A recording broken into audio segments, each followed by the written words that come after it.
एक GST number लेकर आप हर साल लाखों रुपए बचा सकते हैं। जी हाँ, जब भी आप बिजनेस के लिए कोई प्रोडक्ट परचेज करते हैं, जैसे कि लैपटॉप, मोबाइल फोन, फर्नीचर या कोई भी प्रोडक्ट, तो उस पर लगने वाला 28% तक का जीएसटी आपको वापस मिल जाता है। जैसे कि मैंने 3 लाख रुपए का एक लैपटॉप परचेज किया है, तो इस पर लगने वाला 18% जीएसटी यानी अराउंड 47,000 रुपीज मुझे वापस मिल गए हैं। लेकिन किसी भी प्रोडक्ट पर लगने वाला जीएसटी आपको तभी वापस मिलता है जब आपके पास जीएसटी नंबर अवेलेबल हो। इसलिए चाहे आपका कोई भी बिजनेस हो, आपको एक जीएसटी नंबर जरूर लेना चाहिए, क्योंकि इससे एक तो आप बिजनेस से जुड़ी खरीदारी पर लगने वाला जीएसटी वापस ले सकते हैं, दूसरे आप जीएसटी नंबर को बिजनेस प्रूफ के लिए यूज कर सकते हैं, और तीसरे आप अपने बिजनेस के नेम से बैंक अकाउंट भी ओपन करा सकते हैं। अगर बात करें कि जीएसटी नंबर किसके लिए लेना जरूरी है और किसके लिए जरूरी नहीं है, तो ये डिपेंड करता है आपके बिजनेस टाइप पर। अगर आप सर्विस का बिजनेस करते हैं यानी कोई सर्विस प्रोवाइड करते हैं, तो जब तक आपका एक साल में 20 लाख रुपए का टर्नओवर क्रॉस नहीं होता है, तो आपके लिए जीएसटी नंबर लेना मैंडेटरी नहीं है। लेकिन जैसे ही आपका सालाना टर्नओवर 20 लाख रुपए को क्रॉस करेगा, तो आपके लिए जीएसटी नंबर लेना मैंडेटरी हो जाएगा।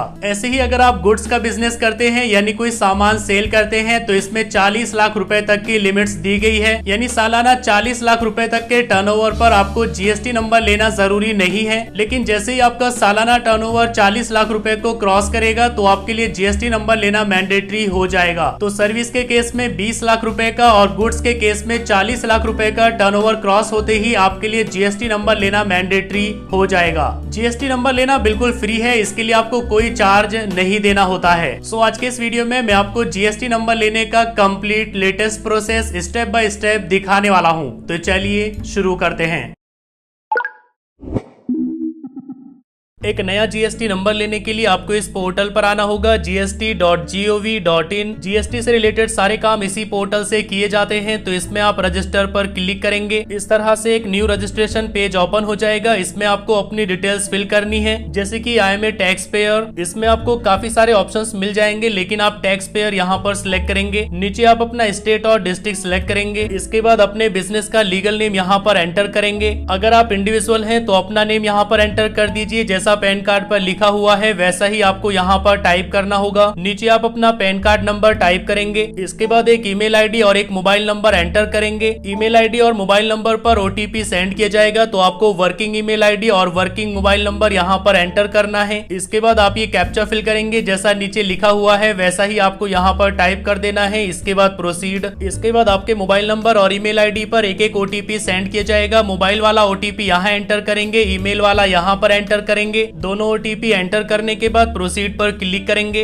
इस तरह से आपका एक टेम्परेरी रेफरेंस नंबर यानी टीआरएन जनरेट हो जाएगा। इसको आप कॉपी करके रख लीजिए अपने रिकॉर्ड के लिए। इसके बाद प्रोसीड। इसके बाद आपके सामने ये पेज आ जाएगा। इसमें आप अपना टीआरएन नंबर एंटर करेंगे, साथ ही नीचे कैप्चा फिल करेंगे। इसके बाद प्रोसीड। मोबाइल नंबर और ईमेल आईडी पर एक ओटीपी सेंड किया जाएगा, ओटीपी यहाँ एंटर करेंगे। इसके बाद प्रोसीड। इसके बाद आपके सामने ये पेज आ जाएगा। इसमें आप एक्शन में पेंसिल आइकन पर क्लिक करेंगे। अब यहाँ पर आपको स्टेप बाय स्टेप ये सारी डिटेल्स फिल करनी होगी, जैसे कि पहले आप बिजनेस डिटेल्स यहाँ पर फिल करेंगे। ट्रेड नेम में आप अपने बिजनेस का नेम एंटर करेंगे, तो जो भी आपके बिजनेस का शॉप का नेम है वो आप यहाँ पर एंटर कर दीजिए। इसके बाद कॉन्स्टिट्यूशन ऑफ बिजनेस यहाँ पर सिलेक्ट करेंगे, जैसे कि अगर प्राइवेट लिमिटेड कंपनी है तो आप ये सिलेक्ट कर लेंगे, पार्टनरशिप है तो पार्टनरशिप सिलेक्ट कर लेंगे, और अगर आप इंडिविजुअल हैं तो आप यहाँ पर प्रोप्राइटरशिप सिलेक्ट कर लेंगे। अगर आपके बिजनेस के एक से ज्यादा नेम है तो आप सेकंड नेम यहाँ पर एंटर करके ऐड पर क्लिक करेंगे। अगर आप कंपोजिशन स्कीम लेना चाहते हैं तो इसको आप इनेबल करेंगे। कंपोजिशन स्कीम में आप अपने कस्टमर या क्लाइंट से जीएसटी कलेक्ट नहीं करते हैं, बल्कि अपनी जेब से पे करते हैं। तो अगर आपको कंपोजिशन स्कीम चाहिए तो आप इसको इनेबल करेंगे, वरना आप इसको ऐसे ही रहने देंगे। नीचे आप एक रीजन चूज करेंगे आपको जीएसटी नंबर क्यों चाहिए, जैसे कि अगर आपकी 20 लाख या 40 लाख की लिमिट क्रॉस हो गई है तो आप ये वाला ऑप्शन यहाँ पर सिलेक्ट कर लेंगे। अगर आपको ऑनलाइन सेलिंग के लिए जीएसटी चाहिए तो आप यहाँ पर ये वाला ऑप्शन सिलेक्ट कर लेंगे, और अगर आपको ऐसे ही वॉलंटरी बेसिस पर चाहिए तो आप यहाँ पर वॉलंटरी बेसिस सिलेक्ट कर लेंगे। किस डेट को आपने बिजनेस स्टार्ट किया है वो डेट आप यहाँ पर सिलेक्ट कर लेंगे। अगर आपने पहले से कोई रजिस्ट्रेशन किया हुआ है तो वो आप यहाँ पर सिलेक्ट कर लेंगे आपने कौन सा रजिस्ट्रेशन किया हुआ है। जैसे कि हमने कोई भी रजिस्ट्रेशन नहीं लिया हुआ है तो इसको हम ऐसे ही छोड़ देंगे। इसके बाद सेव एंड कंटिन्यू। एक स्टेप हमने कंप्लीट कर लिया है। इसके बाद सेकंड स्टेप में प्रमोटर या पार्टनर की डिटेल्स फिल करनी होगी। तो अगर आप इंडिविजुअल हैं तो आप यहाँ पर प्रोप्राइटर की डिटेल्स फिल करेंगे, जैसे कि name, father name, date of birth, mobile number और ईमेल आईडी। नीचे यहाँ पर आप जेंडर सिलेक्ट करेंगे, नीचे स्क्रॉल करेंगे और आइडेंटिटी इन्फॉर्मेशन फिल करेंगे, जैसे कि यहाँ पर डेजिग्नेशन डाल देंगे, आपकी क्या डेजिग्नेशन है। अगर आप इंडिविजुअल हैं तो आप यहाँ पर प्रोप्राइटर डाल दीजिए, और अगर आप कंपनी का रजिस्ट्रेशन कर रहे हैं तो यहाँ पर डायरेक्टर या जो भी आपकी डेजिग्नेशन है वो आप एंटर कर दीजिए। कंपनी के केस में आपको यहाँ पर डायरेक्टर आइडेंटिफिकेशन नंबर यानी डिन यहाँ पर एंटर करना होगा। नीचे आपका पैन कार्ड नंबर आ जाएगा। नीचे स्क्रॉल करेंगे, यहाँ पर आपको अपना रेजिडेंशियल एड्रेस फिल करना होगा। यहाँ पर आप सर्च कर सकते हैं अपना एड्रेस, इस तरह से आप टाइप करेंगे तो आपके सामने आ जाएगा, इसको आप सिलेक्ट कर लेंगे। इस सिटी में एग्जैक्ट किस जगह पर आपका एड्रेस है वो आप यहाँ पर पिन करेंगे, इस तरह से आप इसको पिन कर सकते हैं।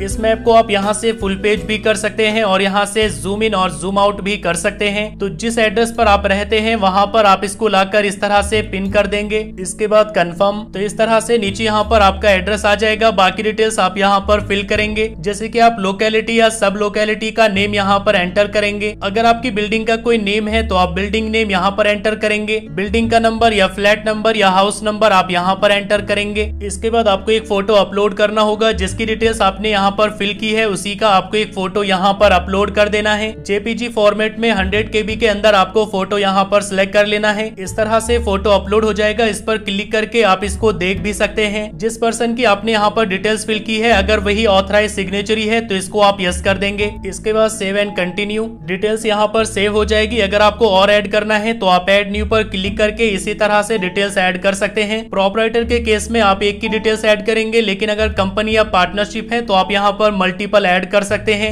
इसके साथ ही ऑथराइज सिग्नेचरी के लिए आपको एक प्रूफ यहाँ पर अपलोड करना होगा। प्रोप्राइटर के केस में आपको ये प्रूफ अपलोड करने की जरूरत नहीं है, लेकिन पार्टनरशिप फर्म या फिर कंपनी के केस में आपको यहाँ पर एक प्रूफ अपलोड करना होगा। तो जो भी पर्सन आपकी कंपनी में या पार्टनरशिप फर्म में ऑथराइज सिग्नेचरी है उसका प्रूफ आप यहाँ पर अपलोड करेंगे। इसके बाद सेव एंड कंटिन्यू। अगर आपका कोई ऑथराइज रिप्रेजेंटेटिव है तो इसको आप यस करेंगे और यहाँ पर उसकी डिटेल्स फिल करेंगे, और अगर नहीं है तो इसको आप ऐसे ही छोड़ेंगे। इसके बाद सेव एंड कंटिन्यू। इसके बाद आपको अपने बिजनेस का एड्रेस फिल करना होगा। जिस एड्रेस से आप बिजनेस कर रहे हैं वो एड्रेस आप यहाँ पर फिल करेंगे। तो पहले आपको अपनी सिटी का नेम यहाँ पर एंटर करना है। यहाँ पर आप सिटी या एरिया का नेम एंटर करेंगे तो इस तरह से लोकेशन आपके सामने आ जाएगी, इसको आप सिलेक्ट कर लेंगे। इसमें भी आपको मैप मिल जाएगा। इस मैप को आप फुल स्क्रीन कर सकते हैं, जूम इन और जूम आउट कर सकते हैं, और जहाँ पर भी आपकी बिजनेस लोकेशन है इस तरह से आप यहाँ पर पॉइंट करेंगे। जहाँ पर भी आप पॉइंट करेंगे इस तरह से आपके सामने लोकेशन की डिटेल्स आ जाएगी। आप कंफर्म करेंगे तो ये लोकेशन यहाँ पर ऑटोमेटिकली एंटर हो जाएगी। बाकी डिटेल्स आप यहाँ पर फिल करेंगे, जैसे कि लोकेलिटी, सब लोकेलिटी, बिल्डिंग का name, building number, flat number या हाउस नंबर यहाँ पर एंटर करेंगे। अगर आपका बिजनेस किसी फ्लोर पर है तो आप यहाँ पर फ्लोर नंबर भी एंटर करेंगे। आसपास में कोई लैंडमार्क है तो वो आप यहाँ पर टाइप करेंगे। इसके बाद आपको स्टेट जुरिस्डिक्शन यहाँ पर सिलेक्ट करना है तो आप यहाँ पर सिलेक्ट कर लीजिए। इसके बाद सेंटर जुरिस्डिक्शन सिलेक्ट करेंगे तो यहाँ पर आपको सिलेक्ट कर लेना है। डिवीजन सिलेक्ट कर लेंगे, रेंज सिलेक्ट कर लेंगे। नीचे आपकी ईमेल आईडी और आपका मोबाइल नंबर आ जाएगा, इसको आप चेक करेंगे। अगर सही नहीं है तो आप दोबारा से एंटर करेंगे। ये जो आपने बिजनेस एड्रेस फिल किया है ये किस टाइप का एड्रेस है वो आप यहाँ पर सिलेक्ट कर लेंगे, जैसे कि आपका अपना है, रेंट पर है, लीज पर है या कंसेंटली है, वो आप यहाँ पर सिलेक्ट कर लेंगे। इसके बाद आपको एक प्रूफ भी देना होगा, तो प्रूफ में आप कौन सा डॉक्यूमेंट देना चाहते हैं वो आप यहाँ से सिलेक्ट कर लीजिए। जैसे कि अगर आप रेंट पर हैं तो आप यहाँ पर रेंट एग्रीमेंट सिलेक्ट कर लेंगे। जो भी आप डॉक्यूमेंट सिलेक्ट करेंगे वो आपको अपलोड करना होगा, तो आप यहाँ चूज फाइल पर क्लिक करके डॉक्यूमेंट सिलेक्ट कर लेंगे। इस तरह से डॉक्यूमेंट अपलोड हो जाएगा। साथ ही आपको एक और डॉक्यूमेंट यहाँ पर अपलोड करना होगा, जैसे कि आप इलेक्ट्रिसिटी बिल यहाँ पर अपलोड कर सकते हैं, तो इसको आप सिलेक्ट करेंगे। बिल आप यहाँ पर चूज कर लेंगे। सेकंड डॉक्यूमेंट भी यहाँ पर अपलोड हो जाएगा। तो जिस तरह का पोजीशन आप यहाँ पर सिलेक्ट करेंगे उसी के अकॉर्डिंग यहाँ पर आपको डॉक्यूमेंट्स अपलोड करने होंगे। जैसे कि अगर आप पोजीशन में सिलेक्ट करेंगे आपका अपना है तो आपको एक डॉक्यूमेंट में रजिस्ट्री की कॉपी अपलोड करनी होगी और सेकंड डॉक्यूमेंट में आप इलेक्ट्रिसिटी बिल अपलोड कर सकते हैं। और अगर आप पोजीशन में सिलेक्ट करते हैं कंसेंट कि आपने कंसेंट ली हुई है तो उसमें भी आपको दो डॉक्यूमेंट्स अपलोड करने होंगे। एक तो आपको रजिस्ट्री की कॉपी या इलेक्ट्रिसिटी बिल अपलोड करना होगा और सेकंड डॉक्यूमेंट में आपको कंसेंट लेटर यहाँ पर अपलोड करना होगा। यानी आपको एक पेपर पर लिखना होगा कि ये प्रॉपर्टी इसकी है और इसने मुझे कंसेंट दी है। ऑनर के और आपके सिग्नेचर उस पर होने चाहिए। उसका एक फोटो क्लिक करके या स्कैन करके आप यहाँ पर अपलोड कर देंगे। तो ये काफी मैंडेटरी स्टेप है, आपको यहाँ पर सही से डॉक्यूमेंट्स अपलोड करने होंगे। नीचे आप यहाँ पर nature of business activity select करेंगे कि इस एड्रेस पर आप किस तरह की एक्टिविटी करते हैं, फैक्ट्री है, ऑफिस है या किस तरह की एक्टिविटी आप इस लोकेशन से करते हैं वो आप यहाँ पर सिलेक्ट कर लेंगे। अगर इसके अलावा आपके बिजनेस की कोई और लोकेशन भी है तो इसको आप यस करेंगे, वरना ऐसे ही रहने देंगे। इसके बाद save and continue. Address location में अगर आपने लोकेलिटी या सब लोकेलिटी एंटर नहीं की है तो आपके सामने इस तरह से वार्निंग आ जाएगी। ये तो आप नो करेंगे और जाकर के लोकेलिटी और सब लोकेलिटी ऊपर एंटर करेंगे, और अगर आपको एंटर नहीं करनी है तो आप यस कर देंगे। इस स्टेप को भी हमने कंप्लीट कर लिया है। इसके बाद कंटिन्यू। इसके बाद आपको अपने बिजनेस का HSN कोड ऐड करना होगा। तो इसके लिए आप यहाँ पर सिलेक्ट करेंगे गुड्स या सर्विसेज, यानी आपका बिजनेस किस टाइप का है, आप सर्विसेज प्रोवाइड करते हैं या गुड्स सेल करते हैं, वो आप यहाँ पर सिलेक्ट कर लेंगे। जैसे कि मान लीजिए अगर आपका सर्विसेज का बिजनेस है तो आप सर्विस सिलेक्ट करेंगे। जिस टाइप की भी आप सर्विस प्रोवाइड करते हैं, अगर आपको उसका कोड पता है तो डायरेक्ट यहाँ पर आप कोड एंटर करेंगे, और अगर आपको कोड नहीं पता है तो जस्ट यहाँ पर आप नेम एंटर करेंगे, आप क्या काम करते हैं। जैसे कि अगर आप डिजिटल मार्केटिंग का बिजनेस करते हैं तो यहाँ पर डिजिटल लिखेंगे तो आपके सामने इस तरह से बिजनेस आ जाएंगे। अगर आप एडवर्टाइजिंग का बिजनेस करते हैं तो इस तरह से यहाँ पर आप टाइप करेंगे तो आपके सामने बिजनेसेस आ जाएंगे। आप यहाँ पर सिलेक्ट कर लेंगे, जो भी आप सिलेक्ट करेंगे वो यहाँ पर इस तरह से ऐड हो जाएगा। तो देखिए यहाँ पर बिजनेस का नेम आ गया है और यहाँ पर इसका कोड आ गया है। ऐसे ही आप यहाँ पर मल्टीपल टाइप की सर्विसेज ऐड कर सकते हैं। जस्ट आपको यहाँ पर नेम टाइप करना है और आपके सामने उस सर्विस का नेम और कोड आ जाएगा। आप यहाँ पर सिलेक्ट कर लेंगे। अगर आपको कोई सर्विस डिलीट करनी है तो आप यहाँ से डिलीट कर सकते हैं, और अगर आपका गुड्स का बिजनेस है यानी आप कोई सामान सेल करते हैं तो आप यहाँ पर गुड्स सिलेक्ट करेंगे। HSN कोड अगर आपको पता है तो यहाँ पर एंटर करेंगे, वरना आप उस सामान का यहाँ पर नेम एंटर करेंगे। तो इस तरह से उससे रिलेटेड HSN कोड यहाँ पर आ जाएगा। जस्ट आप यहाँ पर सिलेक्ट कर लेंगे। ऐसे ही आप यहाँ पर मल्टीपल ऐड कर सकते हैं। इसके बाद सेव एंड कंटिन्यू। ये स्टेप भी कंप्लीट हो गया है। इसके बाद स्टेट स्पेसिफिक इंफॉर्मेशन यहाँ पर फिल करनी होगी। सभी स्टेट्स में ये सर्टिफिकेट और लाइसेंस लेना जरूरी नहीं है, लेकिन अगर आपके स्टेट में मैंडेटरी है तब आप यहाँ पर डिटेल्स फिल करेंगे, वरना आप इसको ऐसे ही ब्लैंक छोड़ देंगे। इसके बाद सेव एंड कंटिन्यू। इसके बाद आपको आधार ऑथेंटिकेशन कंप्लीट करना होगा। अगर आप प्रोपराइटर है तो आप यहाँ पर सिलेक्ट कर लेंगे, और अगर आप कंपनी या पार्टनरशिप है तो मल्टीपल डिटेल्स आपने यहाँ पर ऐड की हुई है, उसमें से आप सिलेक्ट कर लेंगे कि किसके आधार कार्ड के थ्रू आप ऑथेंटिकेशन कंप्लीट करना चाहते हैं। जैसे कि हमारा प्रोपराइटर का है तो यहाँ पर हमारी एक ही डिटेल है, इसको मैंने टिक कर दिया है। इसके बाद सेव एंड कंटिन्यू। आपके सामने एक वार्निंग आ जाएगी, इसको आप ओके करेंगे। नीचे यहाँ पर लिखा हुआ आ रहा है कि ऑथराइज सिग्नेचरी में आपको प्राइमरी ऑथराइज सिग्नेचरी सिलेक्ट करना होगा। तो इसके लिए आप ऊपर यहाँ ऑथराइज सिग्नेचरी पर क्लिक करेंगे और यहाँ पर आपको प्राइमरी ऑथराइज सिग्नेचरी का एक ऑप्शन मिल जाएगा, इसको आप टिक करेंगे। कंपनी और पार्टनरशिप फर्म के केस में आपने यहाँ पर मल्टीपल सिग्नेचरी को ऐड किया हुआ होगा, तो जिसको भी आप प्राइमरी ऑथराइज सिग्नेचरी बनाना चाहते हैं उसको आप यहाँ पर टिक कर देंगे। इसके बाद नीचे स्क्रॉल करेंगे और save and continue. Detail save हो जाएगी। इसके बाद आप आधार ऑथेंटिकेशन पर क्लिक करेंगे, नीचे स्क्रॉल करेंगे और यहाँ सेव एंड कंटिन्यू पर क्लिक करेंगे। एक वार्निंग यहाँ पर आ जाएगी, इसको आप ओके कर देंगे। वेरिफिकेशन के लिए आप यहाँ इस डिक्लेरेशन को टिक करेंगे कि आपने जो भी डिटेल्स फिल की है वो आपके हिसाब से बिल्कुल ट्रू और करेक्ट है। नीचे आप ऑथराइज सिग्नेचरी का नेम सिलेक्ट कर लेंगे और यहाँ पर प्लेस एंटर करेंगे। इसके बाद नीचे आप सबमिट विद EVC पर क्लिक करेंगे। एक OTP आपके पास सेंड किया जाएगा, OTP यहाँ एंटर करेंगे। इसके बाद वैलिडेट OTP। इस तरह से आपकी एप्लीकेशन सक्सेसफुली सबमिट हो जाएगी। इसके बाद आपको थोड़ी देर वेट करना होगा। आपके पास आधार ऑथेंटिकेशन के लिए एक ईमेल और SMS सेंड किया जाएगा, जिसमें आपको एक लिंक दिया जाएगा। लास्ट स्टेप में आपको उस लिंक पर क्लिक करके आधार ऑथेंटिकेशन को कंप्लीट करना होगा। जैसे कि मैंने 10 मिनट्स का यहाँ पर वेट किया है और मेरे पास ईमेल आ गया है, साथ ही एक SMS भी आ गया है। ईमेल में आपको इस तरह से लिंक मिल जाएगा, इस पर आप क्लिक करेंगे, आपके सामने ये पेज ओपन हो जाएगा। इसमें आप कंसेंट देंगे, इसके लिए आप यहाँ पर टिक करेंगे। नीचे आप सिलेक्ट करेंगे आधार ऑथेंटिकेशन आप किस तरह से करना चाहते हैं, VID नंबर या आधार कार्ड नंबर। जैसे कि मैं यहाँ पर आधार नंबर सिलेक्ट कर लेता हूँ। इसमें आप अपना आधार कार्ड नंबर एंटर करेंगे। इसके बाद वैलिडेट आधार नंबर। इसके बाद आपके आधार कार्ड के साथ जो मोबाइल नंबर लिंक है उस पर एक OTP सेंड किया जाएगा, OTP यहाँ एंटर करेंगे। इसके बाद वैलिडेट OTP।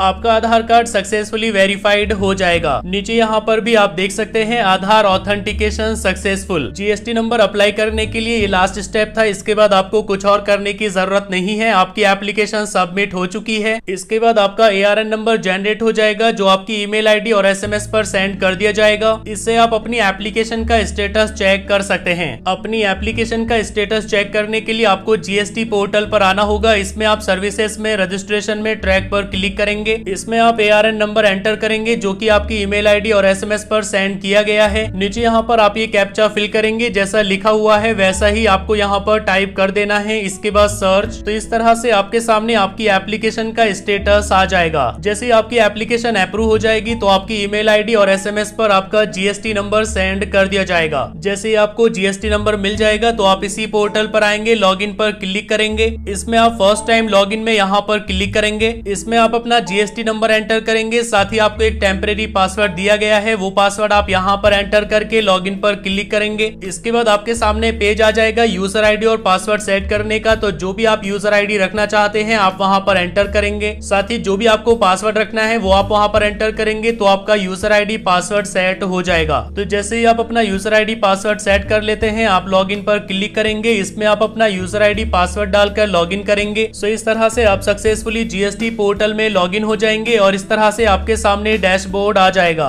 इसमें आप ऊपर प्रोफाइल पर क्लिक करेंगे तो यहाँ पर आपको माई रजिस्ट्रेशन सर्टिफिकेट का ऑप्शन मिल जाएगा, इस पर आप क्लिक करेंगे तो इस तरह से आपका जीएसटी रजिस्ट्रेशन सर्टिफिकेट डाउनलोड हो जाएगा। इस सर्टिफिकेट को प्रिंट करके आप अपनी शॉप में या ऑफिस में प्लेस कर देंगे। इसी पोर्टल में लॉगिन करके आप अपने जीएसटी रिटर्न भी खुद से ही फाइल कर सकते हैं। जीएसटी रिटर्न फाइल करना बहुत ही इजी है, इस पर मैंने अलग से वीडियोस बनाए हुए हैं, उन वीडियोस के लिंक भी आपको नीचे मिल जाएंगे। आप वो वीडियोस देखकर खुद से जीएसटी रिटर्न फाइल कर सकते हैं। सो इस तरह से 2024 में आप एक नया जीएसटी नंबर ले सकते हैं। आई होप के वीडियो आपको काफी पसंद आया होगा। अगर आपको वीडियो पसंद आया है तो लाइक करिए, अपने फ्रेंड्स के साथ शेयर करिए और अगर आपके मन में कोई कंफ्यूजन है तो आप नीचे कमेंट करके पूछ सकते हैं।